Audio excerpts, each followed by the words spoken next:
It is 3:17 in the morning, and you are wide awake. Your eyes opened like someone flipped a switch. Your heart is beating a little harder than it should be for a person lying still in a dark bedroom. Maybe the back of your neck is damp. Maybe your mind is racing about nothing in particular. And you do what millions of people over 60 do every single night. You look at the clock, you sigh, and you tell yourself the same story you have been told for years. This is just what happens when you get older. I want to be very direct with you tonight because that story is wrong often enough that it deserves a full video. For a very large number of adults over 60, that 3 a.m. wake-up is not age. It is not a weak bladder. It is not stress. It is a blood sugar event. A crash happening in the middle of the night, and your body is waking you up on purpose using adrenaline because it believes it is protecting your brain. Per the CDC, roughly 1 in 4 Americans over 65 is living with diagnosed diabetes, and close to half of adults over 65 have prediabetes, many of them without knowing it. That is tens of millions of people in exactly the window where nighttime blood sugar problems become common, and almost none of them have ever been told that the clock reading 3 a.m. might be a symptom. In the next 25 minutes, I'm going to walk you through exactly how this works, how to test it yourself at home for free in 3 nights, the one change to dinner that helps many people within a week, the bedtime snack rule that most people get exactly backwards, and the 3 specific questions to ask your doctor about your medications.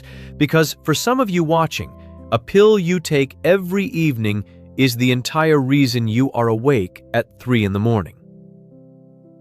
There is also one common blood pressure medication that can hide the warning signs of this problem completely, and I will name the category later in this video because if you take it, you need to hear that part twice.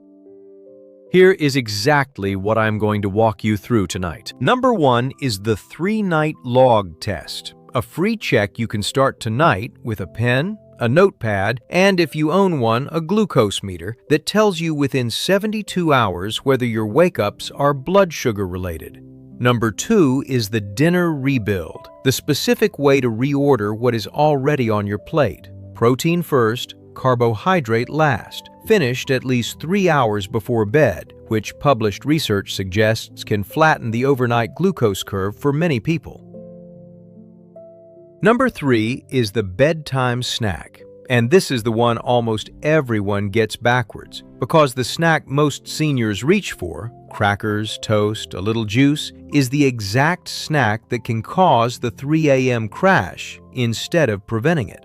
Number 4 is the alcohol rule, why a single glass of wine at 7 p.m. can produce a crash at 3 a.m. 8 hours later because of what your liver chooses to do first. And number 5 is the medication conversation, the 3 exact questions to bring to your doctor about sulfonylureas, insulin timing, and that blood pressure category I mentioned, questions that take under 5 minutes at your next visit. Watch especially for number 3. That is the one where people tell me their jaw dropped.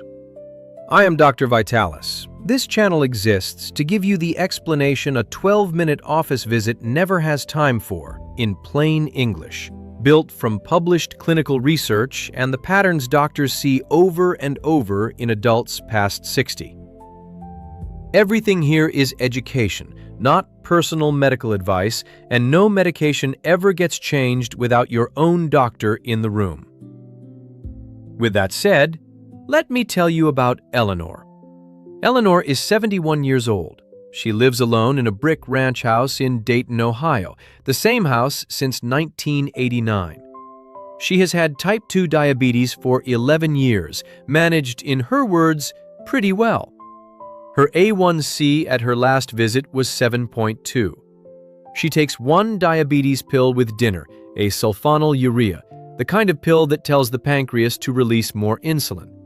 She has taken it for 6 years without thinking much about it. Around last October, Eleanor started waking up at 3 in the morning.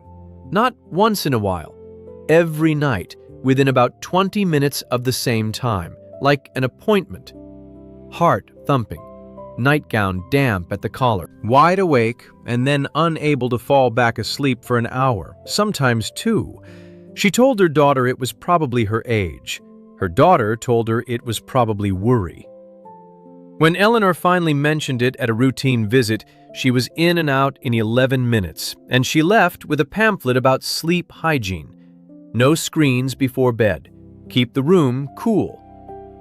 Eleanor does not own a smartphone, and her bedroom has been 67 degrees since the Reagan administration. The pamphlet solved nothing. And this is where it gets important, because while Eleanor was losing sleep, she was also changing in ways she did not connect to the clock. She was foggy until 10 most mornings. She misjudged a curb in the grocery store parking lot in January and went down on one knee, 60 pounds of momentum onto 71-year-old bone. She was lucky. It was a bruise, not a hip. In February, her fasting blood sugar at her morning check started reading high, 150, 160, numbers she had not seen in years, which seemed to make no sense because she was eating less at dinner than ever. She had started skipping most of her dinner some nights, honestly because she was too tired to cook. Less food, higher morning sugar. Nobody could explain it. Then in March, her daughter, who had been watching this channel, did one simple thing. The next time she stayed over, she set her own alarm for 3 a.m., walked into her mother's room when she heard her stirring, and checked Eleanor's blood sugar with the meter from the kitchen drawer. The reading was 62 milligrams per deciliter. For reference, the American Diabetes Association generally defines low blood sugar as anything under 70. Eleanor was not waking up because she was old. Eleanor was waking up because her body was hitting a low serious enough that her brain was pulling the emergency alarm, flooding her with adrenaline to force her liver to release sugar and force her awake. Her evening pill was still pushing insulin out of her pancreas, but the skipped dinners meant there was less and less food to cover it. And those high morning numbers that made no sense? They were the rebound. Her liver overcorrecting after the crash. One phone call to her doctor, one medication adjustment, one rebuilt dinner plate, and within 10 days, the 3 a.m. appointment stopped. Now, I am telling you Eleanor's story, a composite of a pattern doctors see constantly, not because she is unusual. I am telling you because she is typical. The nightly wake-up, the age explanation, the sleep pamphlet, the fall risk, the confusing morning numbers. If any two of those sound like your bedroom, this next section is the most important 8 minutes of your week. Here is the mechanism in one sentence. When your blood sugar drops too low while you sleep, your body treats it as a medical emergency and wakes you up with stress hormones, whether you have diabetes or not. Now let me build that out, because once you understand it, you will be able to explain it to your spouse over breakfast, and you will never look at 3 a.m. the same way. Your brain runs almost entirely on glucose. It cannot store meaningful amounts of it, so it depends on a steady supply from your blood, minute by minute, all night long. Your body guards that supply the way a bank guards a vault. When blood sugar drifts down toward that 70 milligrams per deciliter line, your body does not politely wait for morning. It launches what doctors call a counter-regulatory response, a long phrase for a simple idea: the backup generators kicking on. First, the pancreas releases glucagon, a hormone that tells your liver to break open its stored sugar and dump it into the bloodstream. Then come adrenaline and cortisol, the same hormones you would release if a smoke alarm went off in your hallway. And adrenaline is why the wake-up feels the way it feels. Pounding heart, sweating, sudden electric alertness at an hour when you should be in your deepest sleep. Your body is not malfunctioning. Your body is rescuing you, and the price of the rescue is your night. Now, here is the part that almost nobody explains, and it is the reason this hits so hard specifically between 2 and 4 in the morning. Cortisol has a natural daily rhythm. It is lowest around midnight and begins its normal climb in the early morning hours, roughly between 2 and 4 a.m., to prepare your body for waking. So if your blood sugar bottoms out in that same window, and after an early dinner plus an evening diabetes pill it very often does, the emergency surge stacks on top of the natural cortisol rise. Two waves hitting the same beach at the same time. That is why the wake-up is so consistent, so timed, so much like an appointment. There is one more piece, and it explains Eleanor's baffling morning numbers. When the liver overcorrects after a nighttime low, you can wake up with blood sugar that is too high. Doctors have long called this rebound pattern the Somogyi effect. It looks, on a morning meter, identical to a completely different problem called the dawn phenomenon, which is a natural early morning hormone-driven rise with no crash underneath it. Same morning number, opposite cause, opposite treatment. If you treat a rebound like a dawn rise by increasing evening medication, you make the nighttime crash worse, which makes the rebound worse, which makes the morning number worse. That is the trap. And the only way to tell the two apart is a middle-of-the-night reading, which is exactly what step 1 is going to give you. And one warning I promised to repeat. If you take a beta blocker, a common category of blood pressure and heart medication, ask your doctor about this specifically, because beta blockers can blunt the racing heart and trembling that normally warn you a low is happening. Your alarm system gets muffled.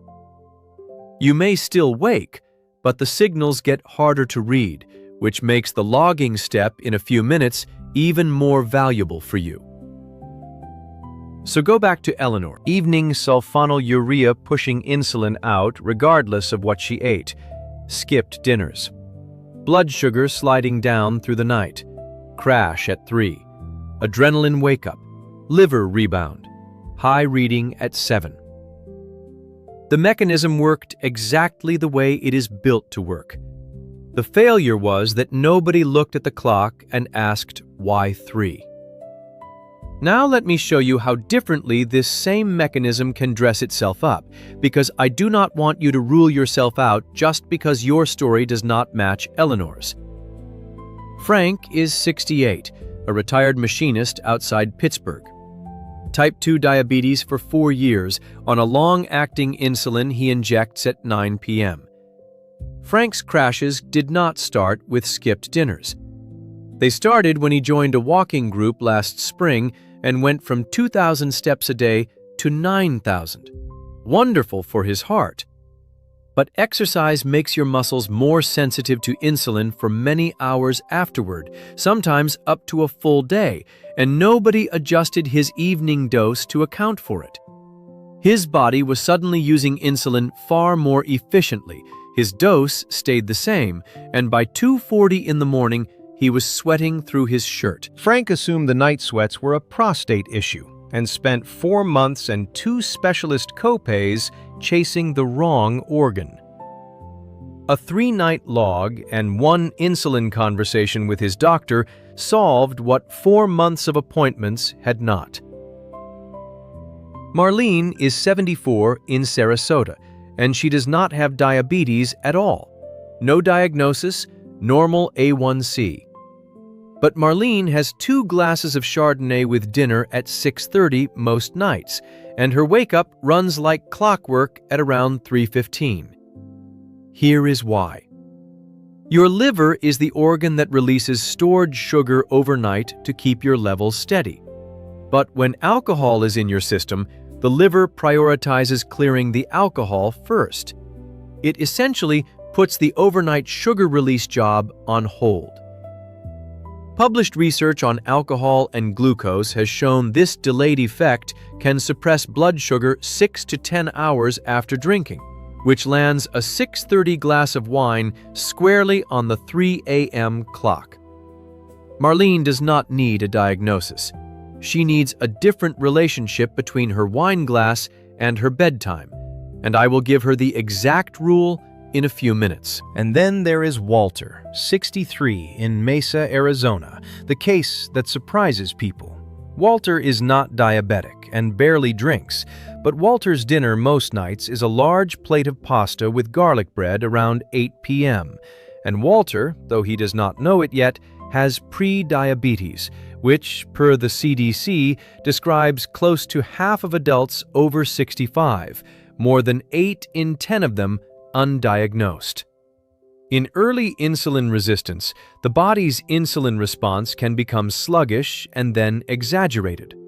The big, refined carbohydrate dinner sends his blood sugar up fast, his pancreas responds late and hard, and the oversized insulin wave keeps pushing his sugar down past where it should stop. Doctors call this reactive hypoglycemia, a delayed overcorrection crash. Walter's wake-up at 2:50 in the morning was the very first symptom of a metabolic problem no test had caught, because nobody had run the test. 3 people, an insulin dose that stopped matching an active life, a wine glass, and a liver with different priorities, a pasta dinner landing on hidden prediabetes. 1 clock. If you recognized yourself in any of those 3, or in Eleanor, do me a favor right now, before the next section. Type your age in the comments and what time you wake up. I read those, and the patterns in that comment section help decide what this channel covers next. Now, here is exactly what to do in this order starting tonight. Item 1. Run the 3-night log test. Put a notepad and pen on your nightstand before bed tonight. Each time you wake, write 4 things: the time on the clock, your symptoms, and be specific: pounding heart, sweating, hunger, headache, racing thoughts, what you ate for dinner and at what time, and any alcohol with the time you finished it. If you have a glucose meter in the house, and many of you do, from your own diagnosis or a spouse's, check your blood sugar right then, at the wake-up, before you get out of bed to walk around, and write the number down. This single middle-of-the-night reading is the piece of information your doctor almost never gets, and it is the one that distinguishes a rebound crash from a natural dawn rise, which, as you now know, have opposite treatments. 3 nights. If you see readings under 70 or under 80 with clear symptoms, that log goes to your doctor within the week, not at your next annual visit. If a low ever comes with confusion, trouble speaking, or inability to treat yourself, that is an emergency and someone should call for help. Item 2. Rebuild dinner. You do not need new food. You need a new order and a new clock. Finish dinner at least 3 hours before bed. Eat your protein and vegetables first, and your bread, potatoes, rice, or pasta last, and cut that portion to about a quarter of the plate. Published clinical research on meal sequencing suggests that eating protein and vegetables before carbohydrates can meaningfully reduce the after-meal glucose spike, and a smaller spike means a smaller insulin wave, and a smaller insulin wave means a shallower drop at 3 a.m. For Walter, the pasta man, this one change is most of the battle. Give it 7 nights before you judge it. Item 3, and here is the one people get exactly backwards. Many seniors who suspect nighttime lows do something that sounds sensible. They eat a few crackers or a slice of toast or drink a small juice before bed to top up the tank. That is the wrong snack. Fast carbohydrates alone spike your sugar quickly and then invite the same insulin overcorrection you are trying to prevent. You have simply moved Walter's pasta problem to 9:30 p.m. If your 3-night log suggests you need a bedtime snack at all, and if you take evening insulin or a sulfonylurea, it is worth asking your doctor directly. The snack should be built on protein and fat with only slow carbohydrate. A small handful of almonds, a piece of cheese, plain Greek yogurt, a tablespoon of peanut butter on 1 whole grain cracker, not 6 saltines. Protein and fat digest slowly and drip fuel steadily through the night instead of spiking and crashing. Slow fuel for a long night, not fast fuel for a short one. Item 4. The alcohol rule. If your log shows wake-ups on the nights you drink, the fix is not necessarily 0, it is timing and company. Keep it to 1 drink, take it with the meal rather than after it, and finish at least 4 hours before bed, because that delayed liver effect runs 6 to 10 hours. And never drink in the evening on an empty stomach if you take a sulfonylurea or insulin. That combination is how nighttime lows become dangerous instead of just disruptive. Marlene moved her single glass to lunch on weekends. Her 3:15 appointment stopped inside 2 weeks. Item 5. The medication conversation. Bring your 3-night log to your doctor and ask these 3 questions, word for word if you like. Question 1. Could my evening medication be causing nighttime lows, especially on days I eat less or move more? This matters most for sulfonylureas, pills like glipizide and glyburide, and for evening insulin, both of which act whether or not dinner showed up. Question 2. Should my dose or its timing change on days I am more active? That is Frank's question, the one that took him 4 months to find. Question 3. Do any of my other medications, especially beta blockers, hide the warning signs of a low? 5 minutes of appointment time. Do not, and I want to say this plainly, do not adjust or skip any prescription on your own based on a video, including this one. The log gives your doctor evidence. The doctor makes the change. There is one more move, and most people, including plenty of clinicians, have not caught up to it yet. As of recent FDA clearances, continuous glucose monitors, CGM, for short, small sensors you wear on the back of your arm that read your glucose around the clock, are now available in the United States over the counter without a prescription for adults not on insulin. A single sensor typically lasts about 2 weeks and generally costs in the range of $50. 2 weeks of CGM data does what no morning finger stick can do. It draws you the entire overnight curve every night and shows you in one graph whether you are crashing at 3 a.m., drifting low and recovering, or sleeping through perfectly stable numbers while something else wakes you. Because sometimes, yes, it genuinely is the bladder. And it is worth knowing that too. If you are on insulin or a sulfonylurea, ask your doctor about a prescription version instead, since your situation needs medical supervision and insurance often covers it. And one honest caveat. If your 3-night log is completely clean, no symptoms, normal readings, do not spend the money chasing a problem you do not have, and do not fall into checking a screen 40 times a day. The CGM is a 2-week flashlight, not a new hobby. Use it to answer one question. What does my 3 a.m. actually look like?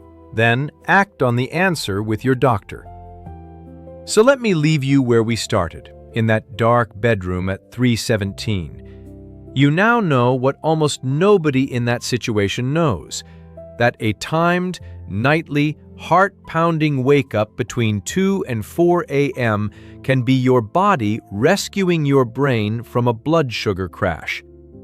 That the rescue runs on adrenaline stacked on top of your natural early morning cortisol rise, which is why it keeps the same appointment. That a high morning number can be the rebound after a crash, not the opposite of one, and that treating the wrong one makes both worse. And you know the plan.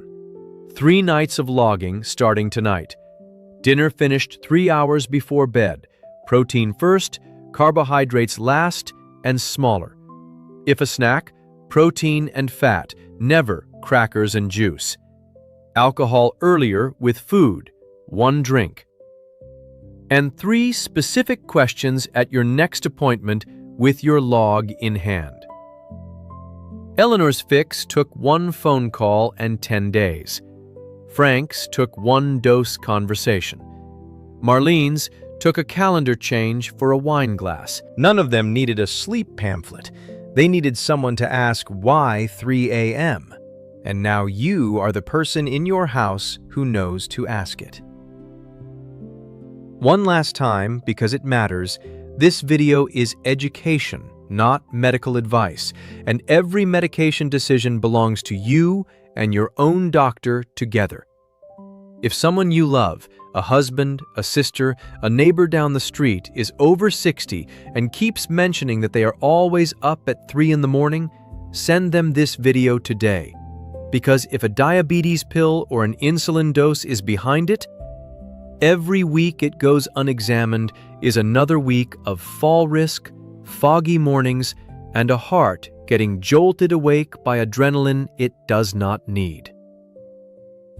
If this explanation helped you, hit the like button so it reaches one more person lying awake at 3:17. Subscribe so you do not miss what we cover next, and I will see you in the next